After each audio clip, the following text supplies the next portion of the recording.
Bale Park. In the house of the Lord. Tapos, Bale ito rin Book of the Lord. Park. Hindi po libro yun ha. Scrolls po yun. Ito yun, hawak-hawak na niya. Tingnan niyo pong ginawa ni Shaphan. Si Shaphan talaga no? Shaphan the scribe told the king saying, ay, King Josiah, si Hilkiah, binigyan ako ng libro.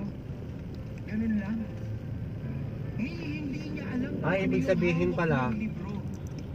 Hindi niya alam kung anong purpose nun. ibig sabihin pala kay Zelda, nung nagbataan tayo, nagsabi si Isel kay nanay. Nagkwento. Ah, Siya ngayon nagpunta. Sabi niya, nagdagat kami. Hindi mo ko sinama, sabi niya ganyan. Ba't hindi sinama si nanay? yung malay ko bang gusto niya sumama? Oo nga.